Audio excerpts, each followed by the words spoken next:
Welcome to the FCS Edge, where the arrival of the new season has us set to jump into the deep end of the pool. I'm Craig Haley of Stats Perform and theanalyst.com, along with Zach McKinnell of FCS Football Central on SI. We've arrived, Zach. How you doing in week 0? I'm doing good, man. I'm kind of prepping myself, like bracing myself for all the work that comes with, being in the season covering the sport. But I'm so happy, man. I'm so tired of talking storylines and who might be eligible, who may not be eligible. I'm just ready to talk some football, Craig. So I'm ready to get into it. I totally agree. I'm formulating how I'm going to go about this. It's going to be a busy week. And, that includes the Patriot League playing only league games, 5 league games, 10 teams. Shout out to the Patriot League and its new era of football. I'm wearing their Power of 10 shirt. They have 3 new programs, of course, on board the last year plus with Richmond, William & Mary, Villanova, plus the 7 that were already there. So going to be a fun week for the Patriot League. Going to be a fun week for everybody. Now, Zach, Patriot League is a perfect example of conference realignment. I know you could name every conference for every FCS program, but I'm going to put you on the spot here with an FBS conference. Now, testing somebody on who are the 8 schools in the new Pac-12, good math there, of course, makes for a lot of spinning heads. My question for you is, which 2 former FCS programs are among those 8 in the new Pac-12? Well, one would be Boise State for sure. God, you got me on this one because I'll be honest, I do not watch a ton of Pac-8, I guess, football. I'm just trying to think of who is even all over there.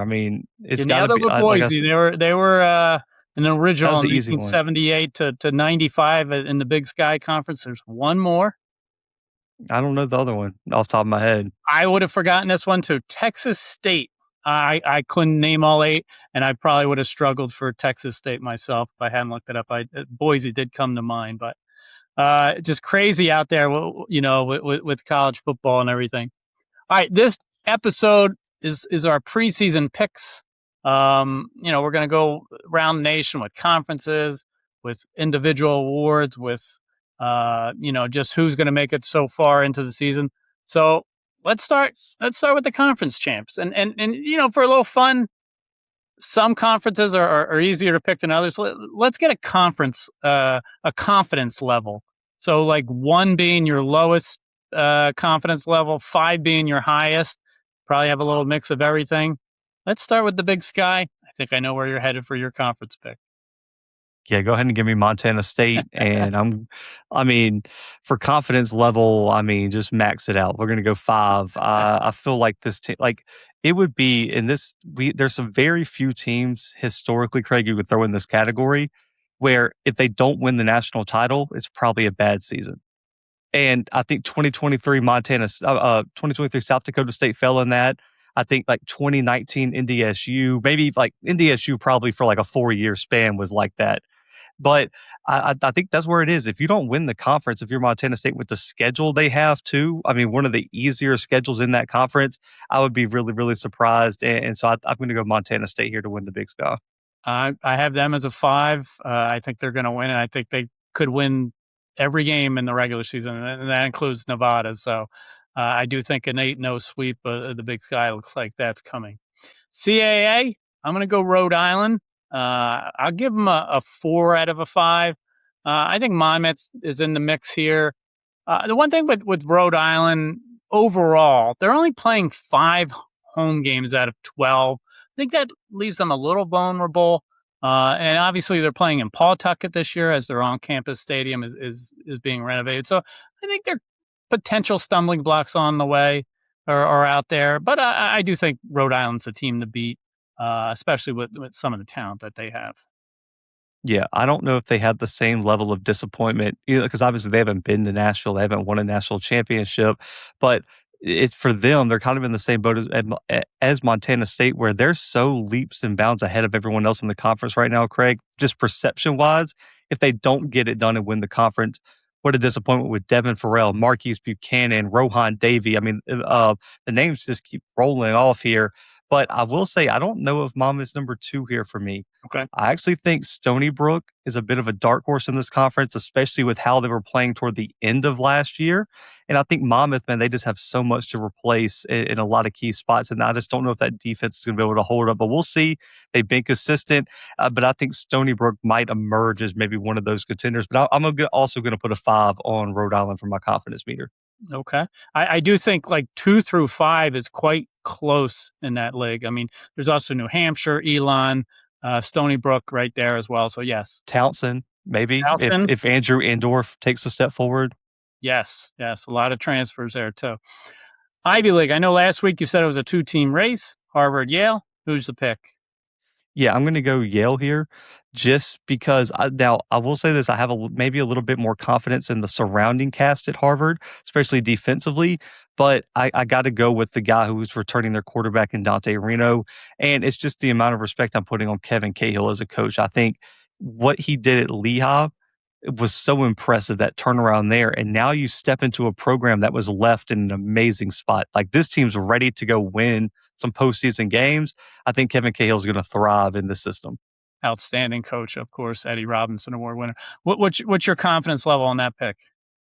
I'm actually gonna go like a 2 or 3 here because I do appreciate what Harvard brings back. It just kinda depends on what Torres looks like there at quarterback for them, but they have probably 2 of the best corners in the country led by Damian Henderson, who I'm a really big fan. We talked a little bit about him last week, and they got a ton on the offensive line, a ton at wide receiver, running backs coming back. It's just that one question of quarterbacks, the separating factor, and this year, Craig, it's a neutral site. They're playing at Fenway, so there's no home field advantage, so I just think it's such a toss up, and I would not be surprised if both those schools were going into that game undefeated or maybe just with one loss, and that's the game that decides who goes to the playoffs against Idaho Bit.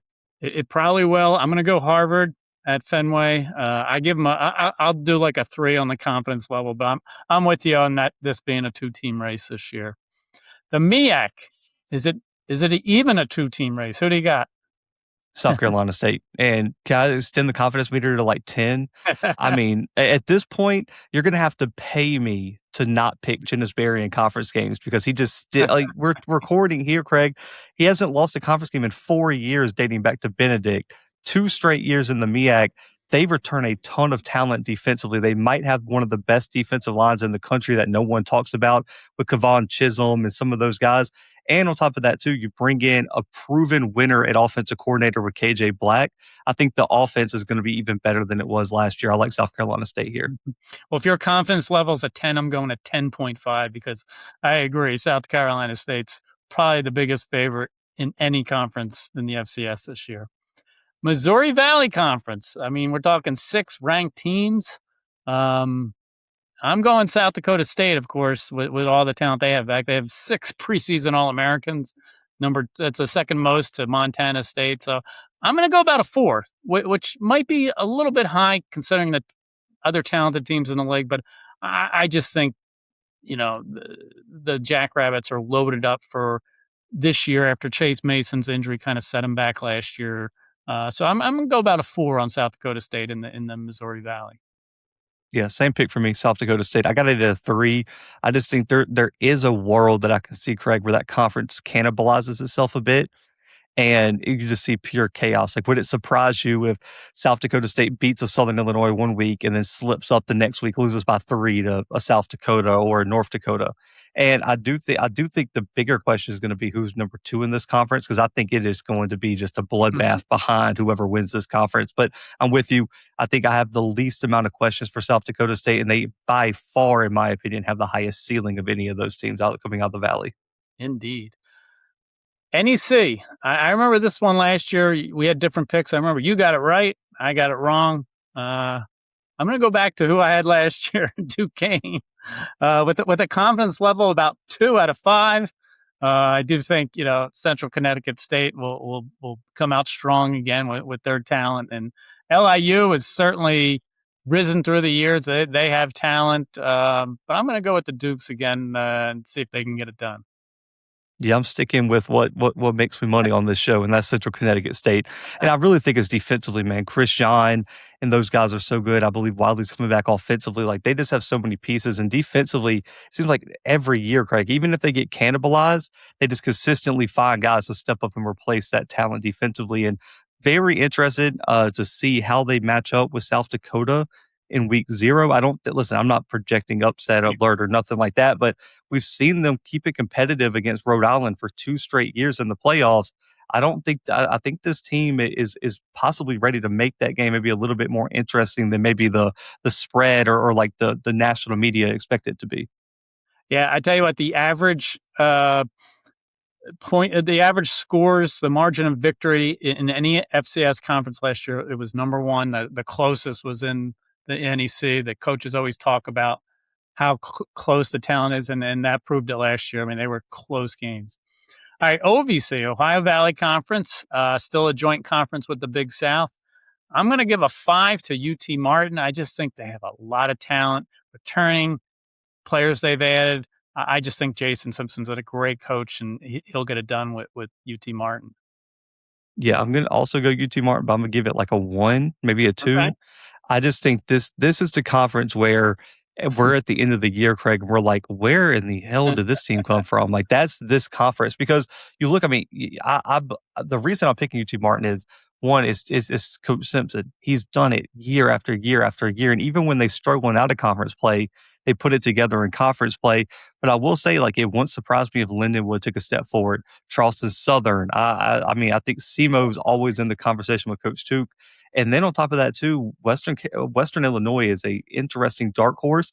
Returns to Big South OVC Freshman of the Year at quarterback. They had a loaded portal class. I think there's a few teams that if they get hot at the right time and win the right games, could steal this conference. Yeah, I tell you, the OVC doesn't get as much pub as some of the other big conferences out there, but it's a fun league, and I think that's we always focus as a nation on the Big Skies, Missouri Valleys, but some of these other conferences like an NEC or Ohio Valley, a lot of great conference games. So yeah, Patriot League.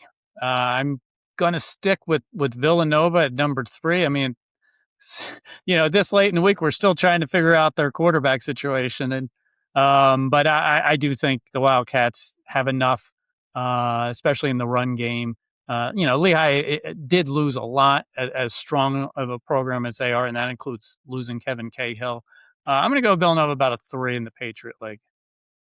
Yeah, I got Villanova at 2 or 3, somewhere in there. I think Lehigh is gonna be competitive and push, and I also got my eye on Richmond. They've returned a lot of pieces. Defensively, they were really good last year, and they've returned most of that defense. It's gonna come down to quarterback play. They've really struggled the past 2 years with quarterback play, and so if that offense takes a step forward, they're gonna push, but I have the least amount of questions with Villanova, even if they go with the true freshman. He was such a highly touted prospect, and everyone's talking about him with DeLucia. If he's as good as advertised, he looks like a guy who could walk away with the Jerry Rice Award potentially, especially with the surrounding talent around him. Richmond 3-4 in league last year. Every game was a one possession game. That's how close it was. How close it was to them having a really big year, Richmond, in their debut. All right, here's one I have little confidence in: the Pioneer League. I went with Dayton as a 2. I mean, but you're talking Drake, 3 straight outright titles. San Diego's a slight preseason favorite. You got Presbyterian. St. Thomas is a terrific program. I do like Dayton's talent. They have a lot of individual talent. Do they put it all together? I mean, their quarterback, Bryce Schondelmeyer, he had 16 touchdown passes without an interception last year. He only played in 7 games because of an injury, but he had the most touchdown passes of any FCS quarterback without throwing an interception. I'm just going to go with Dayton just because I really like the individual pieces. I say they put it together. I'm gonna keep it chalk here. Give me San Diego. I like what Brandon Moore has been doing there. He comes from Colorado Mines, where he went undefeated in conference, 13-3. If I'm not mistaken, they made a run to the D2 national championship that year. When he took over San Diego, this was a team that historically in the Pioneer League was very competitive, but they had a little bit of a rebuild, and it feels like he's slowly built this program up. I feel like this is the year that he finally breaks through and wins the conference. Yeah, you talk individual talent. That San Diego is right there, along with Dayton, what they have. All right, Southern Conference. I know where you're headed. Tell me about Yeah, Tennessee Tech. it. I love the Leatherwood winning that quarterback battle. I think that speaks a lot that he beat out a guy that was experienced as Richie Munoz. He beat out another starter from Charleston Southern. I mean, they just have so much talent offensively, and that defense is going to be good again. I mean, it was one of the top units in the country last year, and I think they upgraded. I trust Bobby Water. I'm riding with the Golden Eagles here. I'm with you. I think Golden Eagles. I give them about a 3 because I do think it's, you know, tightly bunched that league. And obviously Mercer's won the last 2 titles. They were the preseason favorite in the SoCon poll, but I agree. I think Tennessee Tech gets it done. ETSU was my second choice in that league, but it's very close for sure. Southland Conference. Who do you like? Yeah, Stephen F. Austin. I talked about it on last episode. They're a team that's grown on me throughout the offseason. I like Rutherford at quarterback. Speedy Jones going to be a breakout star there, running back. They have enough talent at wide receiver to make Rutherford comfortable. Offensive line's anchored well by an All American at center with Eric Gray. Defensively, I think Colby Carthel did a really, really good job reloading. Eli Ennis and some of those guys they brought in, instant contributors. I like the Lumberjacks to go back to back here. Yeah, I love the job that Coach Carthel does down there. I mean, he's really made them a solid program year in and year out. They impressed a lot last year, making it as far as they did in the playoffs, sweeping through the league. So I'm going to go about a 3 on Stephen F. Austin winning the league. Obviously, Lamar and Southern or Southeastern Louisiana are the other 2 big teams in there. UIW, do they come back? Does Texas Rio Grande Valley, take the next step? But I think you have to go with the defending champion. SWAC. Whew. There's 3 obvious choices here. Where are you going? Oh man, I'm so torn on this one. I'm gonna go with Bama State with a 1. Right now, it really comes down to them and PV to me. Like I've flipped my pick kind of back and forth throughout the offseason, but on the spot here, I'm a slightly lean Bama State just because of the certainty at quarterback with Andrew Body.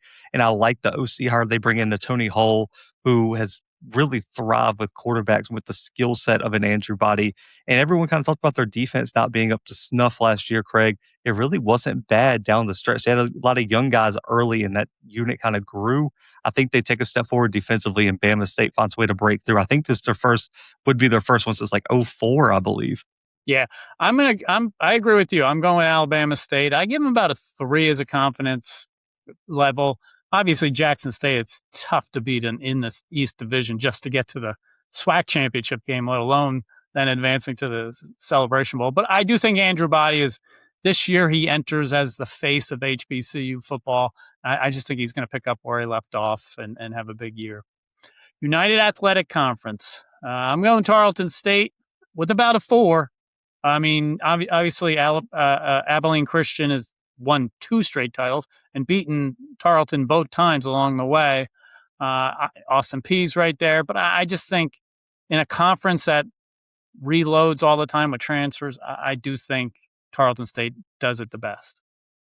Yeah, I'm gonna go Tarleton, but like a 1 because I got to see them beat Abilene Christian Mm. every year. Craig, they get there and they run into that other purple team in Texas, and it just never clicks. And I don't think Keith Patterson ever gets enough credit for what he's done at Abilene. Everyone hypes up Austin Peay and Tarleton, and I'm even guilty of it. But man, Abilene Christian's been consistent. But I'm gonna say Tarleton breaks through, wins it outright this year. But I'm gonna go 1-2 on the confidence meter. True. All right. Out of those 13 conferences, obviously Missouri Valley and Big Sky have been 1-2 for a few years now. Missouri Valley even longer than that in the top spot. Does the Big Sky finally pass the Missouri Valley this year as the strongest conference? No, I don't even think it's gonna be close. I still think, me personally, if we're talking whole conferences, it still feels like the Big Sky is closer to number 3 than they are to number 1, in my opinion. I just think the Valley's so strong there through the middle of the conference that I find it, unless here's the caveat, Northern Arizona, Idaho State, Eastern Washington, Weber all gotta take big steps forward. Because I Sure. think at the top you have the Montana States are national title contenders. I think UC Davis is a semifinal contender, right? They've been in the quarters 2 straight years. That's the logical next step. But the rest of that conference, Craig, took a big step back last year, in my opinion. Everybody underachieved. And so, what happens if Idaho goes out there and struggles? Idaho State doesn't live up to the preseason hype once again. Like, I think that's where it hurts them because what's going to happen here? We're going to be at the end of the year, Craig, and there's going to be big Sky fans saying, well, look at our records. Look at our records. It's better than some of those Valley teams. And it's like, well, yes, but look at the strength of schedule. Look at who y'all's wins are against, and they all had to play against each other. And in the Big Sky, UC Davis dodges Montana State. Montana State dodges them. They don't have to play Northern Arizona. Like, you get to dodge people in the Big Sky. The Valley, South Dakota State's got to run the gauntlet through the Missouri Valley. So I wouldn't be surprised if the Missouri Valley champ had 3 losses at the end of the year, Craig. Like, it could happen like that if all chaos breaks loose. I think the Missouri Valley by far is the best conference. And I think for the Big Sky to close that gap, they're going to need the middle part of that conference to take a big step forward. And I do think adding a Southern Utah could have helped, but what comes with Southern Utah is a Utah Tech. And that drags it down even more. And so I do think that there's going to be a big debate here, but it's all going to depend on the middle part of the Big Sky. Yeah, on the analyst.com, we use our Opta projection model to look at all these conferences and rank them. And we do Tracer, which is team rating adjusted for conference and roster. And yes, number one was the Missouri Valley still. And I was surprised how strong of a gap it was to Big Sky. I agree. I mean, Missouri Valley is the champ until somebody, takes it away conference wise. I do think that Montana State, Montana, UC Davis trio is probably the strongest trio in the FCS.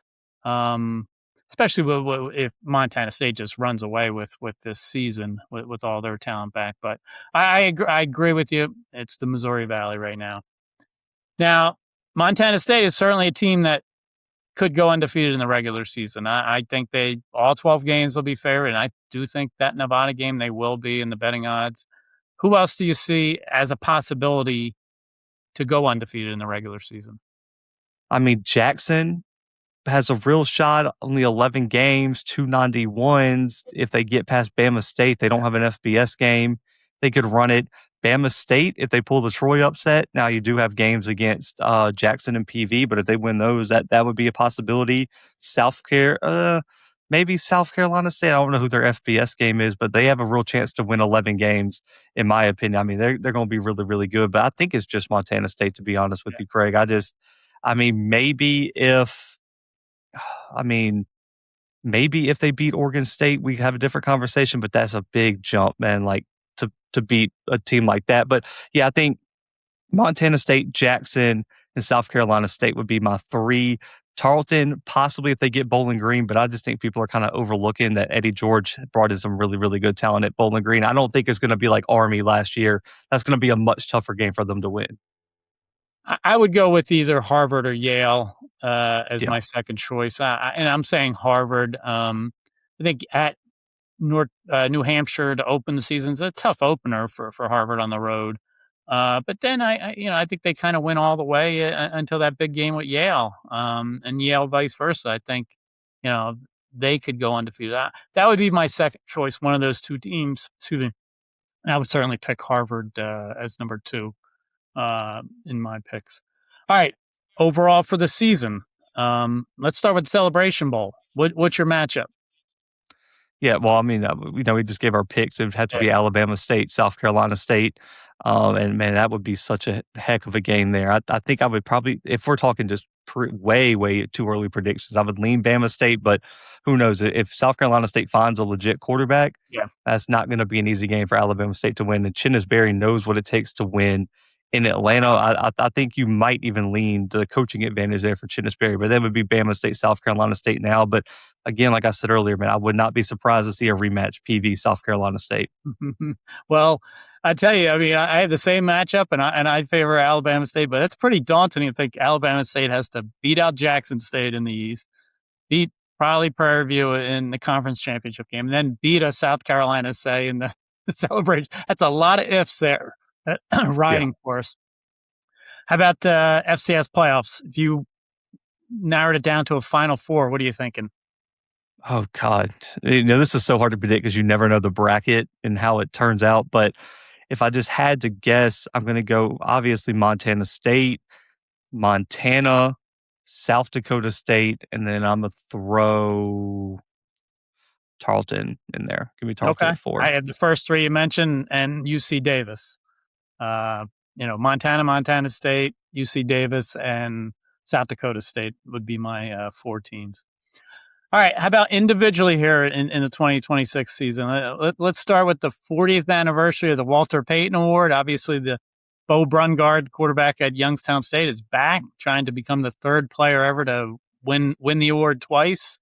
Um, I'm I think you have to make him the favorite. I think he's going to put up big numbers again, which isn't necessarily why you pick a Peyton winner, but I do think that draws attention. I think Eli Gilman's going to have a huge year.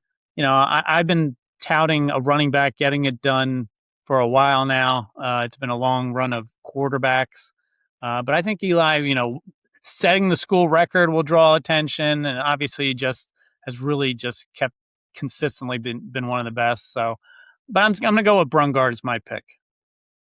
Yeah, I like Gilman, but I think Ayat's going to steal too many of his votes. He's going to run Okay. into what happens with so many Heisman votes, where you see like a wide receiver and a quarterback go. The quarterback always steals the votes because people vote for the quarterback. And I'm actually going to go. I think Brungard's the favorite. Obviously, I'm not going to discredit him. I'm actually going to go Lamson here as my favorite. Okay. I think if they go 12-0, people are going to they're going to be like, man, he just won a national. It's supposed to be a year by year thing, but voters are voters, right? We view the whole picture. National champion last year, comes back undefeated, wins the Big Sky again. If he has and especially the last thing on our memory, Craig, before we vote, if he goes and wins the brawl in impressive fashion and plays well, that's going to be the last memory. It's going to be hard not to pick him, especially if Brungard doesn't win the Valley. And I know it's not supposed to be just a stat award. I think the intangible part of it, like this guy just wins. And if the stats are somewhat comparable, I think Lamps is going to take it. That's a great point. And speaking of stats, I mean Brungard, he went out and just earned it because he just got hot at the end of the year every single week. He was only the third FCS quarterback to go for 3,000 passing yards and 1,000 rushing yards in the same season, and he almost had 1,500 rushing yards. So he was just phenomenal. Buck Buchanan Award, National Defensive Player of the Year. Who's your pick there? I mean, I guess you got to lean Stone King now. My favorite had some unfortunate injury news. If you would have asked me last week, it would have been Lance Rucker. But obviously, suffers an injury in fall camp. He's going to miss half the season. Can't win the Buck Buchanan off of half the season. But I think Stone King's the favorite. But can I give you like an out of the box one?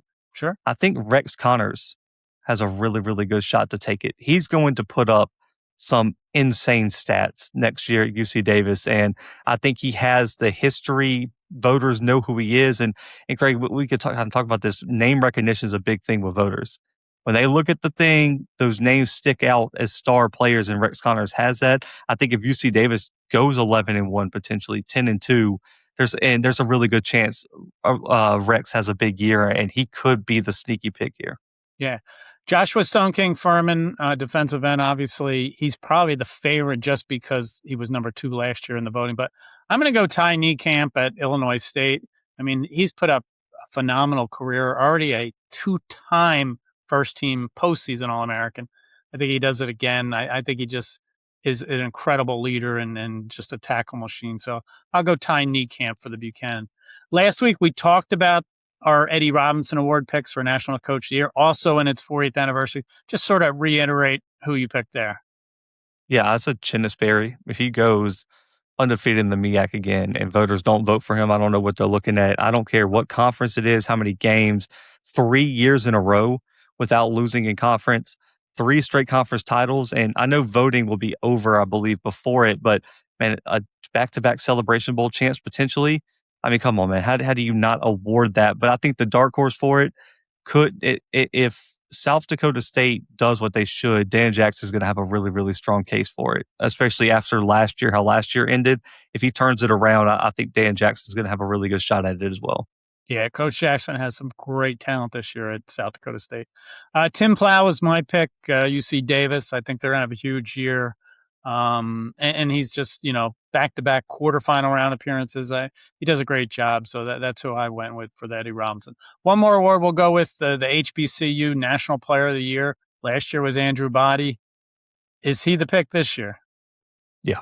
If he stays healthy, I think he runs away with it and is not even close. I will say the dark horse, uh, I don't know what it will take for a defensive guy to win it, but I really, really like Eric Zachary at PV at corner. It's just so hard for corners and defensive players to win awards like this up against offensive guys, and people just don't watch the film on corners. A lot of guys look at the stats. It's hard to view the stats of a corner, especially a true shutdown corner, which is what he is. So I would still say him, but also Preston Brown at PV. Keep an eye on him. Transferred up.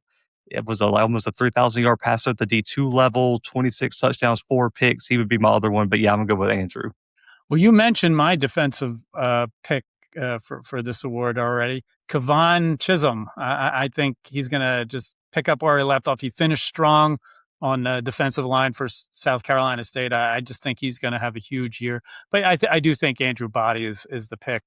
As I mentioned, I think he's the face of HBCU football this year. Just lights out all of last year until he got hurt. So I think he's going to really have a strong year for Bama State. All right, we're going to take a quick break from the FCS Edge, and when we come back for segment 2, we're going to do our picks for week 0. The season is here, and we will be back. This is the FCS Edge.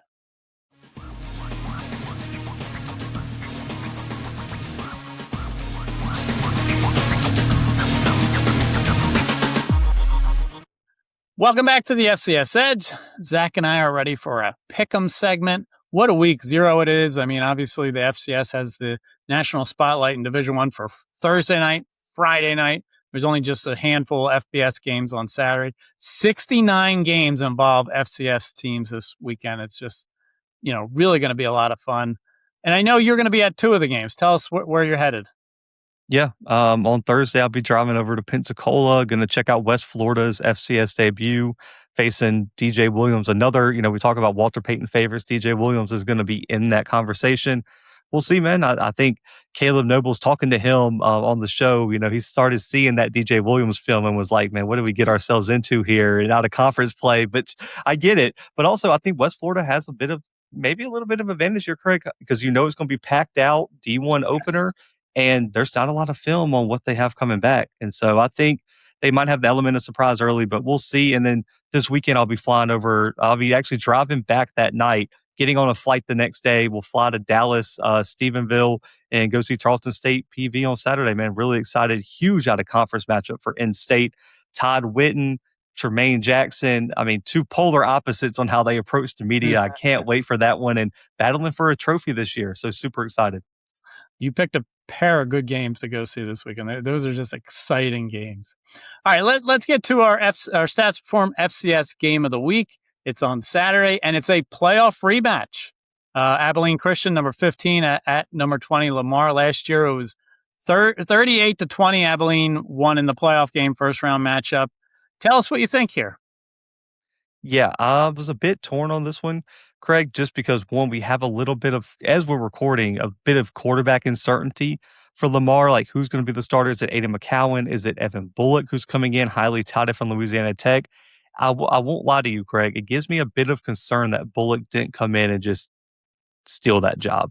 McCowan was okay last year, but there was just so much inconsistency offensively for Lamar that it worries me that a guy who was an All-CUSA selection didn't come in and just take the job. What that could mean on the flip side is maybe McCowan took a big step forward, Craig, and maybe he's better, and that would be great for Lamar. But I think Evan Bullock brings the much bigger upside. I like some of their weapons, but I also think defensively, man, this is going to be a low-scoring game. Both defenses have a ton of returning talent. They're going to be really good on the defensive line. Andrew Huff on one side. You have 2 outstanding defensive tackles for Abilene Christian. I'm gonna lean here Abilene Christian, Craig, because I trust the offensive line and I trust the interior defensive line. And that was really a big separating factor in the playoff game last year, is that Abilene Christian won the lines of scrimmage. And that's what separated them from Lamar. So I'm gonna stick with Keith Patterson. I think he finds a way to get it done on the road. And I like the Wildcats to get a big, big week 0 statement. It'll be interesting if both teams wind up utilizing two quarterbacks. It's been close competition all around. I mean, you mentioned the Lamar quarterbacks, Abilene Christian. The Nebraska transfer, Marcos Davila. John David Black is back. He was the backup last year. I mean, both of them apparently have strong arms. So I just think it could be fun. I'm a fan of having one set quarterback, but if you're ever going to rotate two, you probably do it in the beginning to see what you have and go Yeah. from there. But you remember Kendra Sheen? She's been the 2-year co-host of our FCS National Award Show. Well, she's done a video preview of this matchup, our FCS Game of the Week. It's on all of our analysts' FCS social media channels. It's going to be a fun feature week to week with Kendra Sheen. All right, now we have 9 other games we picked here. They're all attractive matchups. We'll kind of go a little more rapid fire with them, starting with Thursday night. I know where you're headed on this one because you really like them. Stony Brook at Delaware State. Yep.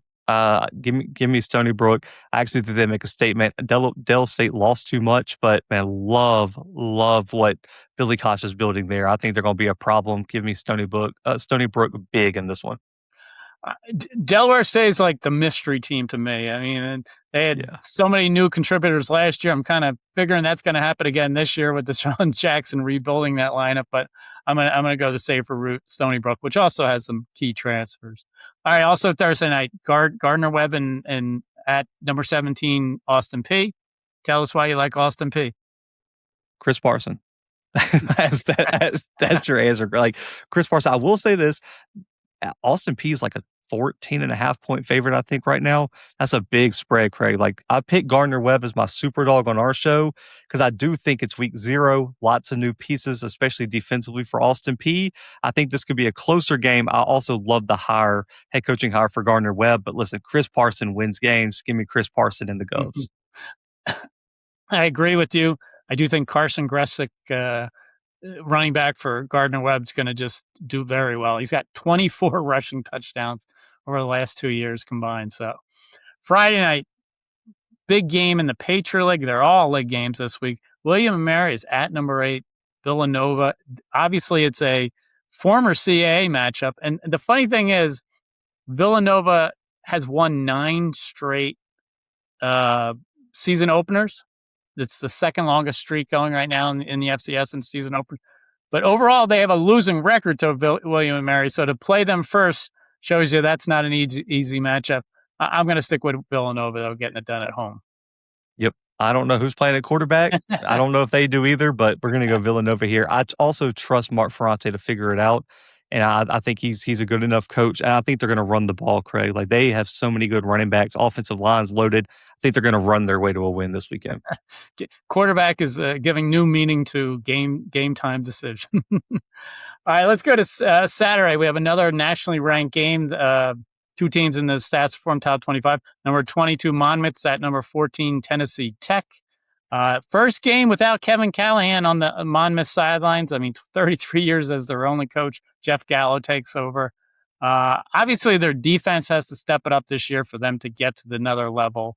I just think Coach Wilder at Tennessee Tech, he gets it done just as well as anybody when it comes to getting transfers. It's all new transfer, offensive backfield. You mentioned Jax Leatherhood, MJ Flowers running the ball. Eric Weatherly, I think, has been overlooked in the preseason nationally. I mean, he was huge at Bucknell, and now he's back in the FCS. I think Tennessee Tech's just going to outscore Monmouth. Yeah, it's hard to predict these week 0 games, Craig. So I try to look at matchups that are going to determine. Like I mentioned for the Abilene Christian, it's that interior defensive line. If you built a team that was a horrible matchup for Monmouth, it's a team that is just as probably good offensively with a strong defense. And I think Frankie Weaver, he was fine last year, but man, this defense is different than what he's seen even last year. And I think that's going to be a problem. They got a lot of new pieces as well offensively that he's going to have to build some chemistry with. I think Tennessee Tech walks away with this one. Good point there. All right, number 5, Tarleton State's hosting Prairie View, the game you'll be at. It's the only week 0 matchup that has 2 conference champions. I'm excited to see if Tarleton State can get anywhere near last year's turnover margin. They were plus 30, which is mind-boggling. I say they got to start on that this week, and I'll go with the Texans. Yeah, I like Tarleton here. I will say this, it is going to be closer than people expect. If people think Tremaine Jackson's going up there just to get washed, I don't think they watched enough PV football last year. And also too, new OC at Tarleton, what is that, slow mesh RPO offense going to look like? And then you go up against a 3 high safety look from PV where they like to be very exotic with their blitzes and looks up front. A fascinating matchup. But you mentioned turnovers, my key here. Tarleton's 2 quarterbacks were very turnover prone in the FBS level. You cannot turn the football over in this style of offense. They got to make good decisions, and that's something to keep really close eye on, especially with Eric Zachary on the other side. All right, well, here's a difference in our picks. Eastern Kentucky at Western Carolina. I know you like the Catamounts. Yeah. Lex Thomas breakout game right here, man. Craig, like I've said too many times on all the shows, it doesn't matter if Kerwin Bell trots out me, you, Sam Herder, Timothy Rosario, we're gonna throw for 300 yards. Like it's just that type of offense. And Lex Thomas has a super high ceiling. He's got a live arm. He's an athlete. Fits that scheme perfectly. I think he was announced a starter today. And on the flip side, Miles Burkett dealing with an offseason injury, from what I'm hearing. They have 3 quarterbacks listed as QB1 at Eastern Kentucky. Defensively, only like 2 players return. Too much turnover. I think Western Carolina gets it done at home. Well, we were talking about Tracer earlier, and Tracer, our projection model, likes Western Carolina the most in the Southern Conference. I'm going with Eastern Kentucky. I think their ground game gets it done. I think Caden Smith's going to be a huge player this year on a national level for Eastern Kentucky linebacker. I just think it's a closer game than maybe people realize, and the point spread kind of reflects that. I think Western Carolina gets in a lot of shootouts. I just think Eastern Kentucky can get it done with their ground game here. Great matchup to start the season. All right, Yeah. Southern Utah making its return to the Big Sky after being away for 5 years. Ooh, tough way to go. Wa Grizz against number 2 Montana. It's Bobby Kennedy's debut as the Grizz head coach. I just think the Grizz get it done with this offense. I think it's special. We talked about Gilman. I have to say the Grizz get it done.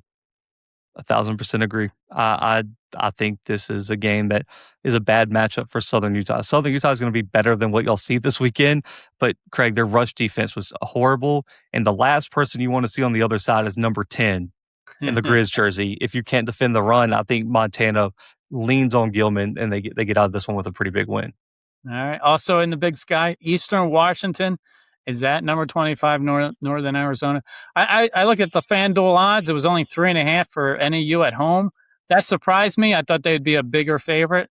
I'm going with the Eagles on the road. I mean, I think they can score, obviously. And NAU last year, when they lost, they gave up 40 points a game in those 5 losses. I think Nate Bell can get it done leading, the Eagles. Obviously, Ty Pennington's a big-time quarterback for NAU. I'm going to go with the Eagles. Yeah, I'm just Todd Pennington is the reason I'm going NAU. I just think he gets it done, and keep an eye on 2 names: Deuce Zimmerman and Darius Haskins, 2 wide receivers from the non-D1 level that are going to be on the field. I think Zimmerman, personally, 2-time first-team all-conference selections. In only 6 games last year, Craig had 10 touchdowns and almost 700 yards. He reminds me of Katsis that they had last year. I think he has a big game, and I think NAU gets this one. Well, I'm writing that down because I know you were pretty good with breakout players. I remember that from last year, so good pick there. All right, our final game is Howard versus Alabama A&M in the MEAC SWAC Challenge. It's 12-7. The MEAC leads in this series. Both teams are 0-1 in this game. They haven't played each other since 1992. I'm going with Howard. I like their individual pieces. Kadek Green in the secondary. Eden James is a tremendous running back. I think he's going to have a huge year. Obviously, it's Ted White's first game as head coach. I just think they can get it done. I mean, you have to respect Cornelius Brown, leading Alabama A&M, but I'll go Howard. Yeah, I'm going to go Dr. Cornelius Brown. I'm sure he has a doctorate by now. It was his 9th year in college football. So I'm just going to trust the doctor here. But no, I think you look at what Sam Shea did throughout his career, even at the D2 level, always year 2 is the breakout year. It takes a year, and then he takes a big step forward, and year 2 is the breakout. I trust quarterback a bit more with Cornelius Brown. I think the defense for A&M takes a step forward, and I don't know what. And I guess it's more. I don't really know what Ted White's going to bring to Howard. Right, first game, new head coach. I'm gonna go with Sam Shade and the Bulldogs to get it done in Atlanta. Do you know who's playing the final game of week 0? The final game, Yeah, isn't it? Isn't it Montana State and like Utah it Tech? is. The defending champs have the last game at 10 p.m. Eastern Saturday night at Utah Tech. That even seems funny that the Montana State's opening up at Utah Tech. Certainly going Hey, to be a one-sided game. yeah, I Tough was way. about to say I don't know how many people are staying up for that one. So it's probably a lock then that Montana State will be number 1 come Monday in the stats Could perform you top. imagine the chaos? I think there'd be a lot of ballots that you just want to know what like would you have to move Utah Tech into the top 10 or would you just have to drop I don't know what voters would do if we had an upset of that magnitude in week 0. I think you might have some voters email you like I'm just out this year, Craig. I don't want to do this anymore. This is just too crazy. I'd be out too if this all comes to fruition. So, all right, well, this is going to be a fun week 0. I mean, fun way to preview it here on the FCS Edge. I appreciate all your picks on the season, all your week 0 insight here. I know this is going to be a lot of fun, Zach. Man, I'm excited. We get to talk some football next week, Craig. We'll get to come on here and talk some actual X's and O's, talk about what actually happened. And I'm so excited, man. And I'll say this, man, make sure y'all are locked in, man. TV views matter for the FCS. We have a lot of FCS games on ESPN, ESPN2, ESPNU, and even Flow Sports will be on Amazon, man. So make sure to ride those numbers up. You got football from Thursday all the way to Saturday night, like you said, Craig, almost midnight on the East Coast with the Montana State games. So make sure to tune in. 69 games are on the menu, so there's a little bit of everything for everybody. So we appreciate all of our listeners, our viewers here. If you're watching on YouTube or listening on the podcast platforms, it's available on both. So always find us week to week here on the FCS Edge. We hope you enjoy week 0. It's going to be a lot of fun. We will see you next week on the FCS Edge.